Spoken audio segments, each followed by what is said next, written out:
Good morning. सगळे join झालात? Ready आहात सगळे? ऐकू येते सगळ्यांना? माझा आवाज ऐकू येतोय?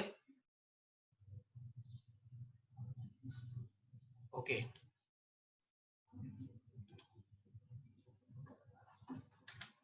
बघा, मागच्या लेक्चरला ना आपण ब्लड प्रेशर म्हणजे काय बघितलेलं. Now we start with measurement of blood pressure. Blood pressure कसं मोजतात हे आपण बघूया.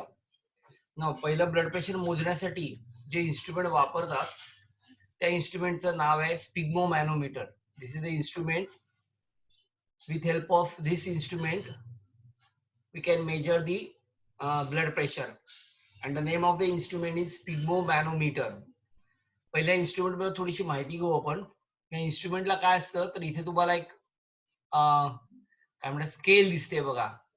या स्केलच्या आत ना पीबी असतो म्हणजे मर्क्युरी असतो. ओके, हे मर्क्युरी असतो. पीबी ना एच असतो, दॅट इज मर्क्युरी असतो. ह्या मर्क्युरीने भरलेली ट्यूब असते आणि इथं बाजूला तिकडे त्याचे मेजरमेंट लिहिलेले असतात. त्याच्यानंतर इथं जो दिसतोय तुम्हाला पार्ट, दिस पार्ट इज हा एक कापडाचा हे असतो, कफ म्हणतात त्याला, जो आर्मला बांधला जातो टाईटली. आणि ह्याच्याकडनं दोन ट्यूब निघतात, रबर ट्यूब. एक रबर ट्यूब निघते ती इन्स्ट्रुमेंटला जोडतात आणि दुसरी रबर ट्यूब जी निघते ती बल्बला जोडतात. ऍक्च्युअली याचं प्रिन्सिपल असं आहे, हा स्टेथोस्कोप आहे, सगळ्यांना माहिती आहे. ऍक्च्युअली हा जो काय पार्ट आहे तो आर्मला टाईट बांधला जातो आणि या इन्स्ट्रुमेंटने म्हणजे ह्याच्याने काय केलं जातं, प्रेशर क्रिएट केलं जातं. प्रेशर हे इकडनं ह्या जो काय मर्क्युरी हा वर चढत जातो आणि मग हळू तो सोडतात. बरोबर ना? जास्त वर गेला, लावल्यानंतर आवाज यायला लागतो. हवा देत देत देत देत त्याला वर नेतात. अशी एक स्टेज येते की ज्याला आवाज बंद होतो. आता हळू इथं बाजूला नॉब आहे बघा, या नॉबने हळू हवा सोडतात आणि खाली खाली आणतात. ज्या स्टेजला हा आवाज चालू होईल, ज्या स्टेजला आवाज यायचा चालू होईल, ढग ढग ढग ढग आवाज चालू होतो, ते झालं सिस्टोलिक ब्लड प्रेशर म्हणजे वरचं ब्लड प्रेशर. असं करत करत करत करत हवा सोडत सोडत सोडत खाली आल्यानंतर ज्या स्टेजला आवाज परत बंद होईल, that is called as diastolic blood pressure म्हणजे खालचं ब्लड प्रेशर. वरचं ब्लड प्रेशर 120 असतं, खालचं ब्लड प्रेशर 80 असतं. सो याला सिस्टोलिक अगेन्स्ट डायस्टोलिक असे दोन प्रेशर आहेत. ओके, नाउ असं इन्स्ट्रुमेंट याला म्हणतात स्पिग्मोमॅनोमीटर. परत मी एकदा रिपीट करतो, हे इन्स्ट्रुमेंट आहे, याला स्पिग्मोमॅनोमीटर म्हणतात.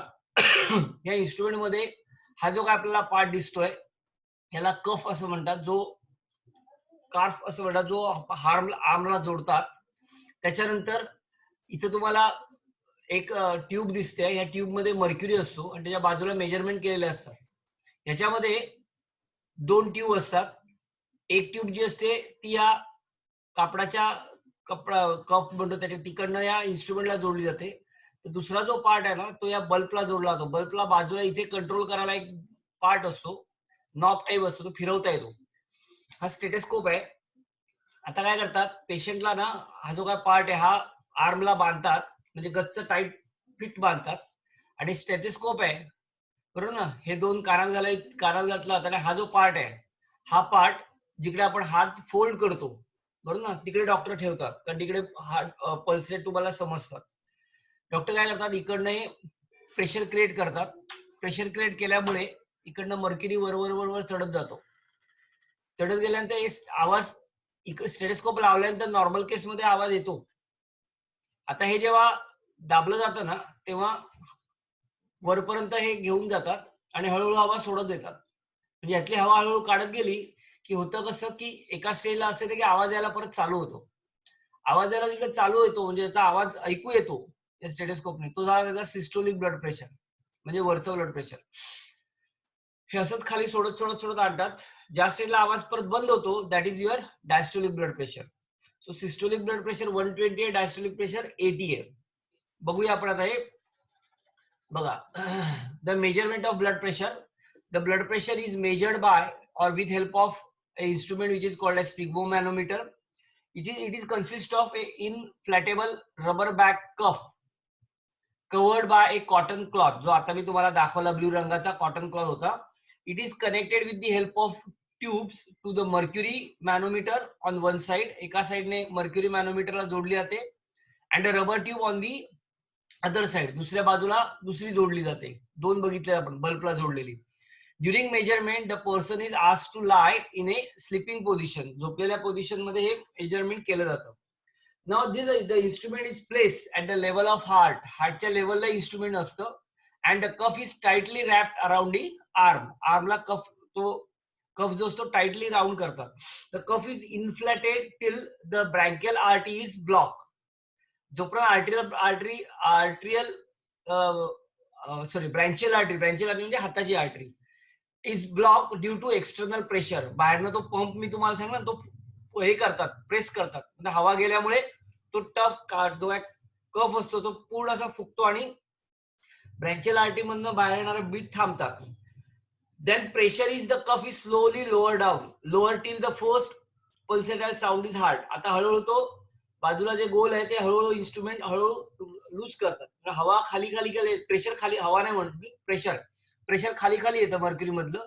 ज्या स्टेजला हार्टचं पल्सेटाईल म्हणजे थोडक्यात तुम्हाला आवाज ऐकू येईल, आपण त्याला पल्स रेट म्हणूया, पल्स रेट नाही, पल्स ऐकू येईल, बरोबर ना.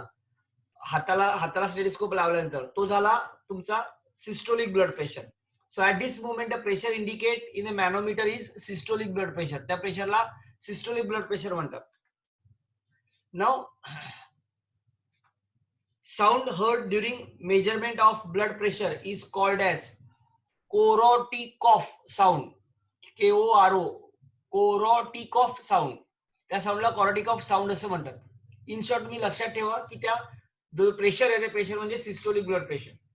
Now the pressure in the cuff is further lowered till any pulsatile sound cannot be heard. आता काय करतात, अजून तो प्रेशर खाली म्हणजे थोडक्यात तो कंट्रोल जो असतो त्या कंट्रोल अजून सोडतात आणि प्रेशर खाली येऊ देतात. ज्या स्टेजला आता आवाज यायला चालू झालेला असतो, ज्या स्टेजला आवाज पूर्णपणे थांबतो, the pressure in the cuff is further lowered till any pulsatile sound cannot be heard. आवाज इकडे ऐकू येत नाही due to smooth blood flow. जिकडे आवाज ऐकू येत नाही, that is your diastolic blood pressure. So this movement the pressure is indicated in manometer is diastolic blood pressure. So an optimal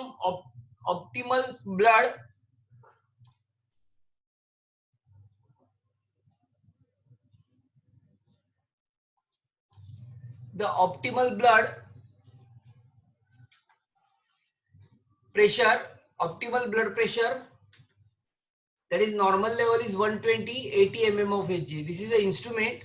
With help of this instrument we can आपण सगळे याचं blood pressure मोजू शकतो. and the name of the instrument is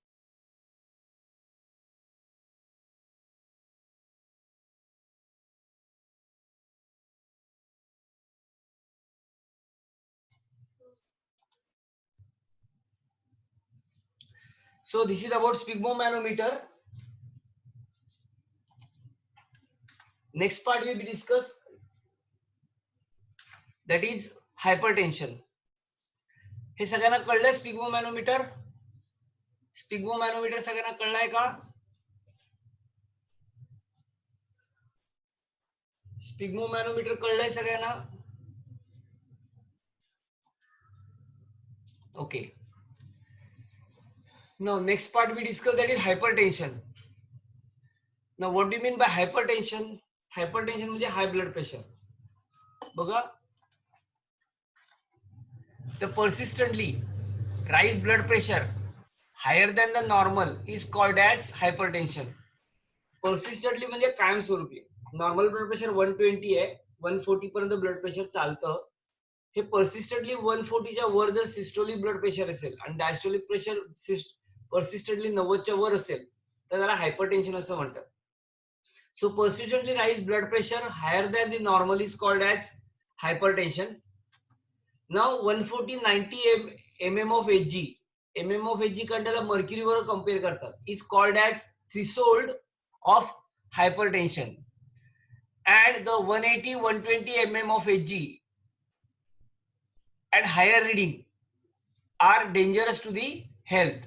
म्हणजे normally 140-90 पर्यंत blood pressure मोजलं जातं, म्हणजे consider करतात. त्याच्या वर जर गेलं तर हायपरटेन्शन असं म्हणतात. पण 180/20 आणि त्याच्या वर रिडिंग जर असेल तर it is dangerous to health. It may damage the heart, brain and kidney.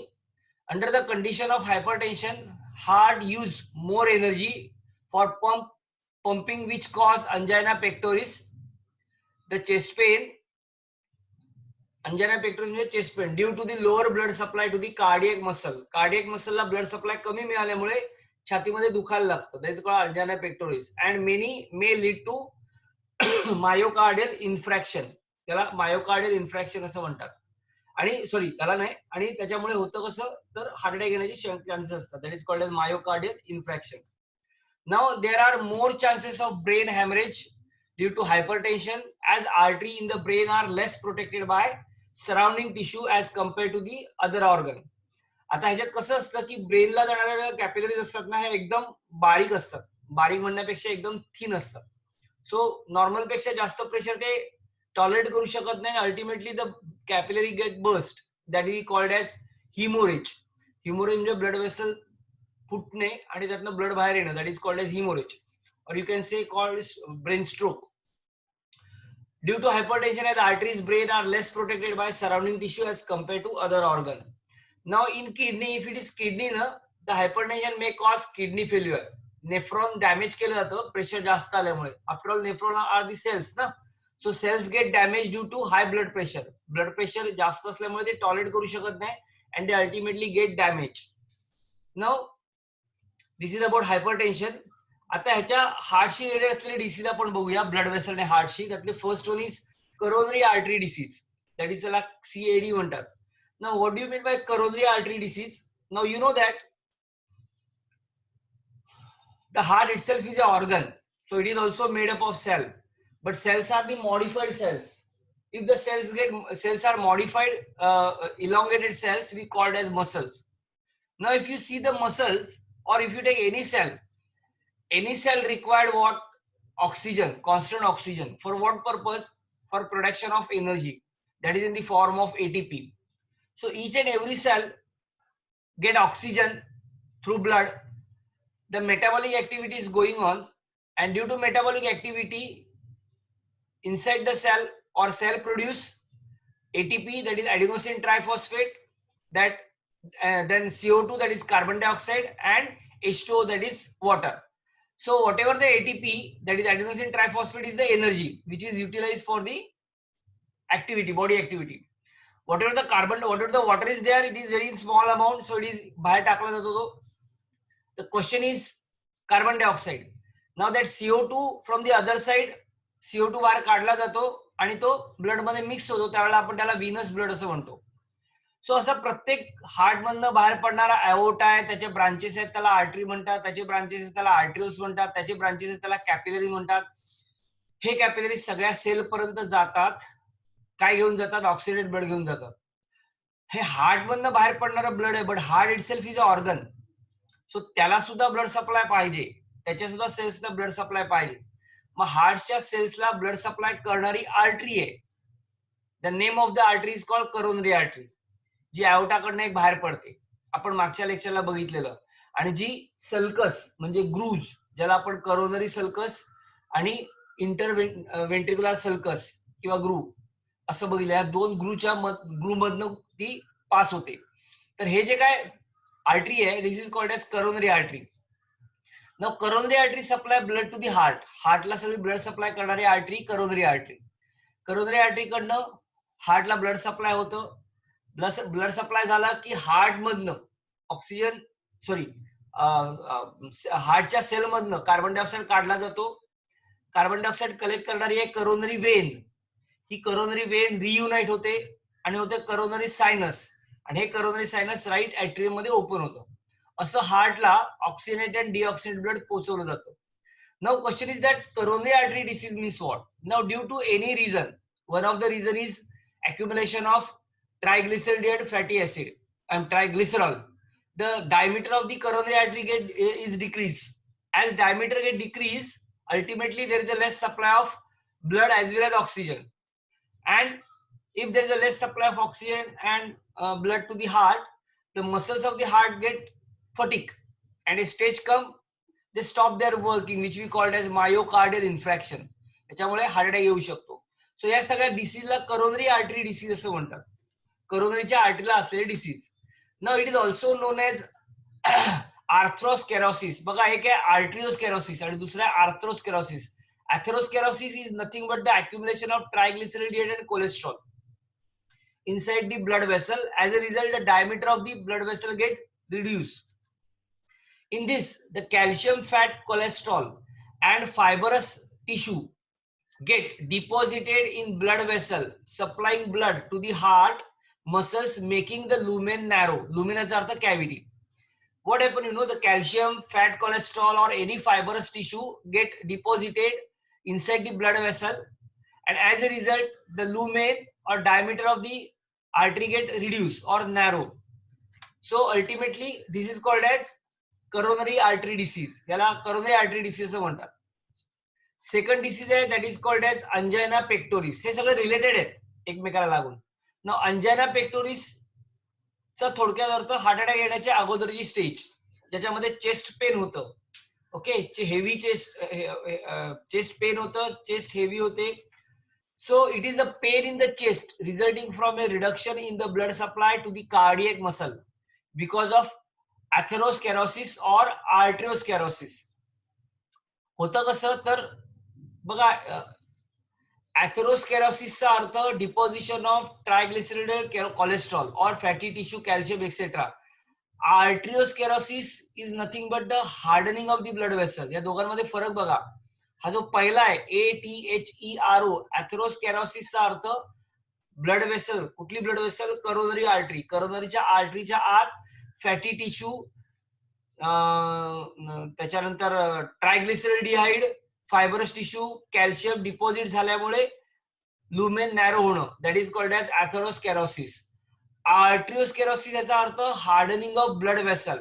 Normally blood vessels और आर्टरीज आर इलॅस्टिक, सो त्यांना इलॅस्टिसिटी असते. ब्लड फ्लो वाढला तर आर्टरी डायलेट मोठी होते, डायलेट होते, आणि फ्लो कमी झाला तर कॉन्स्टिक होते. So it has elasticity. कमी जास्त आकुंचन पर्सेंट पाहू शकतात. तर due to old age or any reason they loss their elasticity. Elasticity loss करतात, दे बिकम हार्डन, म्हणजे कडक होतात. त्याच्यामध्ये इलॅस्टिसिटी जाते. त्या डिसीजला आर्ट्रिओस्केरोसिस म्हणतात. दिस इज अथेरोस्केरोसिस, दिस इज आर्ट्रिओस्केरोसिस. सो कशामुळे होतं अंजायना पेक्टोरिस? तर एकतर ब्लड सप्लाय कमी जातो हार्टला. कोणत्या गोष्टीमुळे? तर ह्या दोन गोष्टीमुळे. एक तर ब्लॉकेज असतं, ज्याला आपण ब्लॉकेज म्हणतो, किंवा ब्लड वेसल हार्ड होते. So obviously what happen, it is characterised by severe pain and heaviness in the chest. Chest मध्ये पेन होणार आणि हेवीनेस होणार. So the pain may spread to the neck. मग हे लेफ्ट साइडला असतं, आणि हे लेफ्ट साइडचं पेन ना लोअर जॉ म्हणजे मानेचा जो खालचा भाग आहे, बरोबर ना, तो लेफ्ट साइडचा arm, left shoulder, neck, only left side, या मला हे पेन म्हणजे छातीकडनं चालू होतं, लेफ्ट साइडच्या चेस्ट कडनं चालू होतं, आणि हळूहळू ते लेफ्ट साइड ऑफ द हाताची लेफ्ट साइड, मानेची लेफ्ट साइड, त्याच्यानंतर लेफ्ट आर्म, शोल्डर, असं सगळं दुखायला लागतं. The pain usually result from exertion. आता हे कधी होणार माहितीये का? तर नॉर्मली कसं असतं की 90%, 95% असेल तर ही सिव्हिअरिटी असते. पण जेव्हा सुरुवात होते त्यावेळेला पेशंटला नॉर्मली कळत नाही. म्हणजे कसं होतं की थोडंसं डिपॉझिशन असतं ना, सो लुमेन थोडासा नॅरो झालेला असतो. नॉर्मल चालायला काही त्रास होत नाही, म्हणजे नॉर्मल ऍक्टिव्हिटीला जरा त्रास होत नाही. पण जेव्हा तो एक्झर्शन करतो, म्हणजे फॉर एक्झाम्पल एखादा माणूस पळत गाडी पकडतोय, किंवा एखादा माणूस पळतोय, किंवा स्टेअरकेस वर खाली करतोय, त्यावेळेला काय होतं माहितीये का? त्यावेळेला हार्टला काम जास्त करावं लागतं. कारण ऑब्व्हियसली आपण जेव्हा मोर ऍक्टिव्हिटी करतो, जास्त ऍक्टिव्हिटी करतो, तेव्हा ब्लड सप्लाय जास्त लागतो बॉडीला. मग हार्ट जोरात पंप होऊन ब्लड बाहेर टाकायचं काम करतं. सो अशा स्टेजला काय होतं माहितीये का? हार्टला काम जास्त करावं लागतं. In short, the demand of oxygen is more. म्हणजे थोडक्यात ब्लड सप्लाय, हार्टला ब्लड सप्लाय जास्त हवा असतो. पण होतं कसं? तर ड्यू टू आर्ट्रिओस्केरोसिस और अथेरोस्केरोसिस डायमीटर लहान झालेली असते, त्यामुळे तेवढा ब्लड सप्लाय मिळत नाही. तेवढा मिळत नाही, पण हार्ट तर पंप जोरात होत आहे. मग हार्टच्या मसल्स वरती प्रेशर येतं. आणि मग छातीत दुखायला लागतं. सो हे कधी होणार, ज्या वेळेला नॉर्मल पेक्षा जास्त काहीतरी काम करणार, म्हणजे एक्झर्शन होणार. आयदर तुम्ही, आपण स्टेअरकेस चढतोय, नॉर्मल केस मध्ये नाही म्हणत मी, अशा केस मध्ये म्हणतोय, स्टेअरकेस चढतोय, सो तुम्हाला, आपल्याला काय होतं, नॉर्मली अशा वेळेला आपलं हार्ट एक्स्ट्रा काम करतं. तुम्ही जेव्हा शांत बसलेले असतात तेव्हा हार्टबीट नाही आपल्याला जाणवत, पण आपण स्टेअरकेस चढून वर गेलो, पळत पळत आलो की आपल्याला हार्टबीट थोड्या वेळासाठी जाणवतात. इट मीन्स व्हॉट, तुमचं हार्ट पंप जोरात करतंय, because your body required more blood. So and hence heart undergoes rhythmic contraction and relaxation fast. पण हे फास्ट होतं, हार्टला हे काम करण्यासाठी हार्टला ऑक्सिजन पण पाहिजे ना, ब्लड सप्लाय पण पाहिजे, पण तो ब्लड सप्लाय मिळत नाहीये. नॉर्मल केसमध्ये आपण व्यवस्थित असताना ब्लड सप्लाय मिळतो, कारण ब्लॉकेज नसतं किंवा आर्टेरिओस्क्लेरोसिस नसतं. पण अशा केसमध्ये ब्लॉकेज असल्यामुळे होतं कसं, की हार्टला ऑक्सिजन डिमांड हवं असतं आणि सप्लाय लेस होत असतो, and which cause angina pectoris. So pain usually result from exertion when there is more demand of oxygen by the heart but the supply does not meet the requirement. हार्टला oxygen जास्त पाहिजे, oxygen in the form of blood, but the supply is less and ultimately cause angina pectoris. Now आता हे झालेलं ओळखणार कसं, इथपर्यंत सगळ्यांना कळलंय का बाळांनो? मी हे 2 टर्मिनॉलॉजी सांगितल्या, त्या कळल्या तुम्हाला, तर आपण पुढे जाऊया. Are you getting my point? Okay, will move further. Good. Now आता हे कळणार कसं ना, हार्ट ब्लॉकेज झालं हे कळणार कसं? मग त्याच्यासाठी एक टेस्ट केली जाते, त्या टेस्टचं नाव आहे एंजिओग्राफी. एंजिओग्राफी केली जाते. अगदी सोप्या भाषेत सांगायचं झालं तर हे टर्म आपण कुठे ना कुठे ऐकतो, अरे यार एंजिओग्राफी करायची आहे, मग त्याच्यानंतर एंजिओप्लास्टी करायची आहे. ओके, मग एंजिओप्लास्टी मधनं काय करतात, स्टेन टाकतात. ते ग्राफी एंजिओ याचा अर्थ ब्लड वेसल, ब्लड वेसलची ग्राफी म्हणजे त्याला एंजिओग्राफी असं म्हणतात. या एंजिओग्राफी मध्ये मेनली काय केलं जातं, तर हार्ट नाही, करोनरी आर्टरी मध्ये ब्लॉकेज किती आहे हे बघितलं जातं. 70% आहे, 80% आहे, 90% आहे, 95% आहे, हे बघितलं जातं. सो एंजिओग्राफी म्हणजे काय, इन शॉर्ट काय केलं जातं, तर एक काय म्हणू त्याला आपण, ब्लड वेसल मधनं एक डाय सोडला जातो, कलर सोडला जातो. हा कलर जातो आणि तो करोनरी आर्टरी मधनं स्प्रेड होत जातो. आता जर आर्टरीचे पॅसेज क्लिअर असेल तर एकदम करोनरी आर्टरीची जी शेवटची ब्रांच आहे, करोनरी आर्टरीला पण छोट्या छोट्या ब्रांचेस आहेत, कारण हार्टला पूर्ण मिळाला पाहिजे ना. सो एक मेन प्रायमरी करोनरी आर्टरी आहे, प्लस सेकंडरी आहे, प्लस असं करत स्प्रेड होत जाते ती. म्हणजे थोडक्यात रूट सिस्टीम कशी असते, टॅप रूट सिस्टीम त्या टाईपचं, प्रायमरी रूट मग त्याला आलेलं, सेकंडरी रूट मग टर्शियरी रूट, तसं ते छोट्या छोट्या ब्लड वेसल्स हार्टला सगळ्या कव्हर करतात. मग हे सगळीकडे हे डाय जातात, जिकडे हे डाय म्हणजे कलर घालतात, तो जिकडे हा पोचत नाही ना, याचा अर्थ काय, तो शेवटच्या एंड पर्यंत सगळ्या गेला, याचा अर्थ काही प्रॉब्लेम नाहीये, there is no blockage primary मध्ये किंवा सेकंडरी मध्ये. पण जर कुठे मध्ये कुठेतरी अडकला, तो थांबला किंवा फार कमी गेला, याचा अर्थ की मध्ये कुठेतरी अडथळा आहे त्याला, म्हणजे ब्लॉकेज आहे. तर त्याच्यावर नाही फाइंड आउट करू शकतात, त्या टेक्निकला म्हणतात angiography. So X-ray imaging of the cardiac blood vessel म्हणजे coronary artery, to locate the position of blockage is called as angiography. It is a X-ray imaging of cardiac blood vessel to locate position of blockage is called as angiography. Angiography म्हणजे काय, हा x ray image आहे ज्याच्यामध्ये coronary artery मध्ये blockage कुठे आहे हे locate केलं जातं, पोझिशन त्याची, त्याला म्हणतात angiography. Depending upon the degree of blockage, the remedial procedure like एंजिओप्लास्टी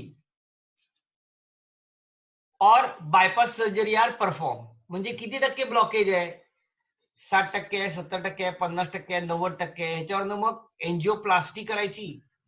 एंजिओप्लास्टी म्हणजे मग स्टेन घालतात. काय बायपास सर्जरी करायची. बायपास सर्जरी म्हणजे ही करोनरी आर्टरी तशीच ठेवून दुसरी बायपास म्हणजे काय, त्या करोनरी आर्टरीला दुसरी पायाची आर्टरी काढून जोडली जाते, त्याला म्हणतात बायपास सर्जरी. ब्लॉकेज जर खूप असेल तर बायपास सर्जरी केली जाते. ब्लॉकेज जर कमी असेल तर शक्यतो एंजिओप्लास्टी केली जाते. काय करतात इन एंजिओप्लास्टी मध्ये काय केलं जातं, तर मी तुम्हाला आपलं जे लेक्चर चालू होते एकदम सुरुवातीला त्या तुम्हाला मी सांगितलेलं होतं बघा. एक स्टेन टाकतात, जिकडे ब्लॉकेज असतो स्टेन तिकडे जाऊन थांबतो, अडकतो आणि तिकडे तो स्टेन फुगवतात. स्टेंट आहे हा, स्टेन नाही, स्टेंट म्हणतात त्याला. ते स्टेंट फुगवतात म्हणजे थोडक्यात पॅसेज त्याचा मोकळा करतात, ब्लड सप्लाय चालू होतो. तर बायपास सर्जरी मध्ये काय करतात, तर atherosclerotic region is bypass with the part of vein or artery. जो पार्ट जो जी कोरोनरी आर्टरी हे झाली आहे, काय ब्लॉक झाली आहे, तेवढाच पार्ट किंवा तो पार्ट सोडून देतात आणि दुसरी आर्टरी आणि वेन काढतात. दुसऱ्या कुठल्या पार्ट कडनं, नॉर्मली हाताच्या पार्ट कडनं काढतात किंवा पायाची काढतात, बॉडी किंवा हँड इकडे स्ट्रॉंग असतात आणि ती जोडली जाते, ज्याला बायपास सर्जरी असं म्हणतात. So in angioplasty, a stent is inserted at the site of blockage to restore the blood supply, while in bypass surgery, the atherosclerotic region is bypassed with part of vein or artery taken from the other suitable part of the body like hand and leg. Now, ह्याच्या वरची stage झाली last ती heart transplant. Heart transplant म्हणजे काय, तर अख्खं हार्टच transplant केलं जातं. The replacement of severely damaged heart by normal heart from brain dead or recently dead donor is called heart transplant. ज्यांचा ब्रेन डेड आहे बघा, जोपर्यंत हार्ट डेड होत नाही ना तोपर्यंत पेशंटला डेथ झाली असं डिक्लेअर करत नाही. मग हार्ट चालू असतं पण ब्रेनची डेथ असते, म्हणजे थोडक्यात पेशंट कोमामध्ये असतो असं आपण म्हणूया. मग त्यावेळेला काय काय वेळेला म्हणजे तो वाचण्याचे चान्सेस नसतात, ज्याला ब्रेन डेथ असं म्हणतात. सिव्हिअर म्हणजे ऑर्गन सगळे डॅमेज होतात हळूहळू. मग असं झालं तर कधी कधी डोनर, त्याला डोनर म्हणतात, मग तो काय करतो, आपला हार्ट डोनेट करतो कारण पेशंट जायचाच असतो. किंवा जस्ट नुकता पेशंट गेलाय तर त्याचा हार्ट काढतात मेलेल्या पेशंटचं, ज्याला आपण डोनर म्हणूया, आणि ते ट्रान्सप्लांट केलं जातं. The heart transplant is necessary in case of patient with end stage heart failure. त्याचा हार्ट फेल झालेला आहे, एंड स्टेजला आहे, and severe coronary artery disease. कोरोनरी आर्टरी डिसीज सिव्हिअर आहे, अशा स्टेज मध्ये हे हार्ट ट्रान्सप्लांट केलं जातं. So this is heart transplantation. Now आता आपण बघूया हार्ट अटॅक. त्याला ना सायलेंट हार्ट अटॅक असं म्हणतात. दोन प्रकारचे बघा, सिव्हिअर अटॅक आणि हा दुसरा ते सायलेंट हार्ट अटॅक. हा काय प्रकार असतो, तर silent heart attack also known as silent myocardial infarction. बघा, हार्ट अटॅकला मायोकार्डियल इन्फ्रॅक्शन म्हणतात. It is a type of heart attack that lack the general symptoms. Normally heart अटॅकच्या वेळेला ना काही सिम्पटम्स आहे, ज्याला क्लासिक सिम्पटम्स असं म्हणतो. त्या सिम्पटम्स मध्ये काय होणार, एक्स्ट्रीम चेस्ट पेन, छातीत दुखायला लागणार, ब्लड प्रेशर वाढणार, श्वास घ्यायला त्रास होणार, स्वेटिंग होणार, घाम येणार आणि ड्रायझीनेस असणार, डेझीनेस असणार. तो हे सगळे नॉर्मल हार्ट अटॅक यायच्या अगोदरचे सिम्पटम्स आहेत, सिव्हिअर अटॅक यायच्या अगोदर. पण सायलेंट हार्ट अटॅक मध्ये ना असे सिम्पटम्स दिसतच नाहीत, त्यामुळे पेशंटला कळत नाही आपल्याला काय त्रास होतोय, तो काहीतरी अनइझी फक्त दिसतं, पेशंटला समजत नाही. So it is a type of heart attack that lack the general symptoms. हे जनरल सिम्पटम्स आहे हार्ट अटॅकचे of classic heart attack. Extreme chest pain, hypertension, shortness of breath, sweating and dizziness. Symptoms of silent heart attack are so mild that the person often confuse it for regular discomfort and thereby ignore it. म्हणजे अशा पेशंटला ना कळत नाही. म्हणजे for example घशामध्ये जळजळायला होतं, vomiting sensation होतं. बघा, घशात जळजळतं म्हणजे ऍसिडिटी पण होतं, हा, नॉट नेसेसरी की हार्ट अटॅक येणार आहे. किंवा काय म्हणतात ते वॉमिटिंग सेन्सेशन होतं. वॉमिटिंग सेन्सेशन बऱ्याच कारणाने होतं. हायपर ऍसिडिटी असेल तरी होतं, फूड इन्फेक्शन असेल तरी होतं. त्यामुळे होतं कसं, अशा पेशंटला लक्षात येत नाही की नक्की काय होतंय. So symptoms of silent heart attack are also mild that person often confuse it for regular discomfort and thereby ignore it. आणि मग तो माणूस इग्नोर करतो, जाऊ दे ऍसिडिटी झाली म्हणून घशात जळजळतंय, छातीत जळजळतंय असं त्याला वाटतं. छातीत जळजळतं ऍक्च्युअली ते. किंवा वॉमिटिंग सेन्सेशन झाल्यासारखं वाटतं किंवा कुठेतरी छातीत छोटासा पेन असतो बारीकसा, त्या ठिकाणी कुठेतरी मसल पेन असेल, तर असं सगळं बघून तो निग्लेक्ट करतो, इग्नोर करतो. आणि इग्नोर केलं, it has been studied that man are more affected by silent heart attack than the women. Female पेक्षा ना मेल जास्त याला अफेक्ट होतात. So this is called as silent heart attack. इथपर्यंत आपण बघितलं. इथं सगळ्यांना कळलंय. आता एक महत्वाचा टॉपिक आपण बघणार आहोत, दॅट इज ईसीजी. हे सगळ्यांना कळलं का? सगळ्यांना लक्षात आलं इथपर्यंत शिकवलेलं मी? ओके.